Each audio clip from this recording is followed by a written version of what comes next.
Hello दोस्तों, आज की उड़ने की आशा के एपिसोड में इस तरीके से रेणुका जब परेश से कहती है कि परेश, मैं कह रही हूँ ना कि इसी के भाई ने पैसा चुराया है, क्योंकि वो जैसे चुपचाप घर के अंदर घुस रहा था वही टाइम मुझे शक हुआ था।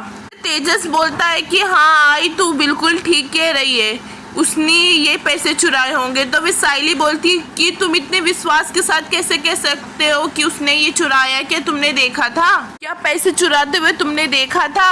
तो वैसे फिर तेजस ये कहता है कि हाँ फिर और क्या हो सकता है कि पैसा अपने आप तो खुद तो चल के जाएगा नहीं, तो उसी ने चुराया होगा। में फिर रोशनी भी टपक जाती है तेजस में हामी भरने के लिए। तो वैसे फिर साइली बोलती कि बस रोशनी, काकू तुम मेरे भाई पे इतना बड़ा इल्ज़ाम कैसे लगा सकती हो? मेरे से मिलने आया था और मुझसे मिलने आया था और मुझसे आप लोग से माफ़ी मांगने आया था, फिर भी आप सब ने उसकी बेइज्जती की और उसे मारा। और जब ये सब हो रहा था तो सबकी सब यहाँ थे क्या नहीं थे? रेणुका ये कहती है कि उसके बाद तू उसको अकेले में अंदर लेके गई थी। तो फिर साइली ये बोलती कि मैं उसको सिर्फ चाय पिलाने के लिए लेके गई थी, वो चाय पी के चला गया था। साइली बोलती है कि कॉलेज में पढ़ता बच्चा है वो। तो फिर रेणुका बोलती है कि वही कॉलेज में पढ़ता हुआ बच्चा मेरे घर की बाइक चोरी किया था। साइली बोलती है कि काकू मैं बोल रही हूँ ना, बिना सबूत मेरे भाई को आप चोर नहीं बुला सकती हो। अगर एक इंसान की एक गलती हो तो उसका मतलब ये नहीं है कि जिंदगी भर इंसान वही गलती दोहराता रहे। सचिन बोलता है कि अरे मेरे को तो फुल टू डाउट है कि चोरी तो इसने की है, ये भगोड़ा मैना।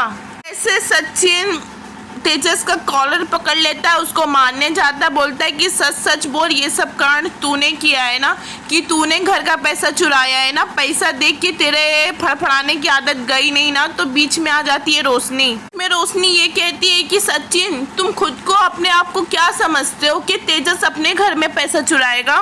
तो सचिन बोलता है अरे ये तेरे को पूछने की जरूरत है, पहले जो 27 लाख लेके भागा था क्या पड़ोसी के घर से लेके भागा था, क्या अपने घर से लेके भागा था ना? तो मेरे को 100% श्योर हूँ मैं कि यही पैसा चुराया है।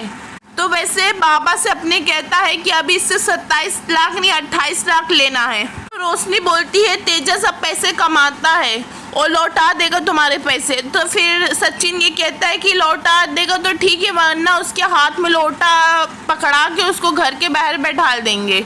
से रेणुका बीच में टूट पड़ती है, कहने लगती है कि रोशनी तो उसके क्यों मुंह लग रही है, इसका रिश्ता चोरों के परिवार से जुड़ा है तो वो क्या ही बोलेगा। वैसे फिर रेणुका पहुंच जाती है साइली के घर। तो वहां तेजस रोशनी दोनों रेणुका के साथ जाते हैं। तो वैसे वहां जाके तलाशी स्टार्ट कर देते। वैसे तेजस जब उसके भाई का सारा सामान निकाल के फेंक रहा है तो बोलती है रेणुका अच्छे से ये इसकी तलाशी ले, यही निकलेगा यही चोरी का पैसा। वैसे फिर साइली पहुंच जाती है, बोलती है 1 मिनट, ये आप क्या कर रहे हैं मेरे परिवार के साथ? तो वैसे फिर रेणुका ये कहती है कि भोली तो ऐसे बन रही है जैसे कि कुछ पता ही ना हो। साइली बोलती है कि मेरा परिवार निर्दोष है मगर चोरी तो जरूर हुई है और ये मेरा वादा है कि चोर जल्द ही पकड़ा जाएगा और मैं ढूंढ के निकालूंगी चोर को। वैसे साइली सचिन से ये कहती है कि काकू को पुलिस बुलाने दो, मैं इनकी काकू की खोखली धमकी से नहीं डरती। ये बोलती है साइली कि मुझे पूरा विश्वास है कि मेरे भाई ने कुछ भी नहीं किया है। साइली काकू से ये कहती है कि काकू आप जो भी कर रहे हैं ना तो सोच समझ के कीजिएगा। तो वैसे फिर रेणुका ये कहती है कि मैं सब सोच समझ ली हूँ, अब तेरा पूरा परिवार जेल में सड़ेगा।